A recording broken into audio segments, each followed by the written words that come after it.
આદિપુરના યુવા બ્રહ્મ અગ્રણી સ્વ હરિન નરેશ જોશીની 13મી પુણ્યતિથિ નિમિત્તે રક્તદાન શિબિર યોજાઈ। 175 રક્તદાતાઓએ રક્તદાન કરી મહિમાને ઉજાગર કર્યો। આયોજકોએ કાર્યક્રમને બિરદાવ્યો।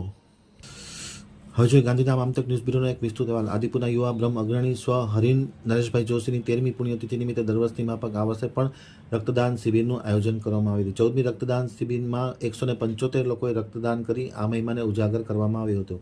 આ પ્રસંગે યોજાયેલા કાર્યક્રમમાં અતિથિ વિશેષ તરીકે પૂર્વ ધારાસભ્ય રમેશભાઈ મહેશ્વરીએ જોશી પરિવારની આ સેવાને બિરદાવી અને રક્તદાતાઓ વધુ આમાં જોડાય તેવી અપીલ કરી હતી। દીપ પ્રાગટ્યમાં SRC director પ્રેમભાઈ Lalwani, Sanjay જગેશિયા, doctor Suresh નાયક અને જાણીતા અગ્રણી ડૉક્ટર નરેશ જોશી, પૂર્વ કાઉન્સિલર પન્નાબેન જોશી, ડૉક્ટર મનીષ પંડ્યા સહિતના લોકો જોડાયા હતા અને શિબિર વિશેની વિગતો ડૉક્ટર મનીષ પંડ્યાએ આપી હતી। સંચાલન પ્રમાણે દવે કર્યું હતું। આભાર વિધિ દીપેશ ભટ્ટે કરી હતી અને ખાસ કરીને મોટી સંખ્યામાં યુવાનોએ રક્તદાન કર્યું હતું। નમસ્કાર, હું ડૉક્ટર નરેશચંદ્ર જોશી આપનું આ રક્તદાન શિબિર નિમિત્તે સૌ કોઈનું સ્વાગત કરું છું। આ મારા સુપુત્ર સ્વ હરિન જોશીની સ્મરણાર્થે 14મો રક્તદાન શિબિર યોજાઈ રહ્યો છે। સૌ રક્તદાતાનો ખૂબ ખૂબ આભાર માનું છું અને આ પુણ્ય કાર્યમાં અને આ યજ્ઞમાં આહુતિ આપવા બદલ દરેક રક્તદાતાઓનો ખૂબ ખૂબ આભાર માનું છું।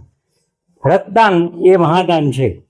રક્ત ક્યાંય ફેક્ટરીમાં કે કોઈ બનતું નથી, એટલે દર્દીનો જીવ બચાવવા માટે બ્લડ એ જ અગત્યની વસ્તુ છે અને એક બોટલમાંથી 3 જિંદગી બચી શકે છે। તો આ નિમિત્તે સૌને હું રક્તદાતાઓનો ખૂબ ખૂબ આભાર માનું છું।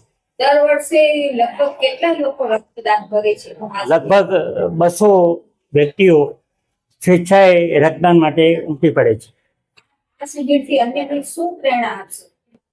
દરેકે ખરેખર તો દરેક સંસ્થાઓએ રક્તદાન કેમ્પનું આયોજન કરવું જોઈએ અને આપણે સદનસીબ છે કે આ ગાંધીધામ સંકુલમાં આપણી રાજાભાઈ પટેલ બ્લડ બેંકમાં ક્યારેય બ્લડ બેંકની અછત સર્જાઈ નથી।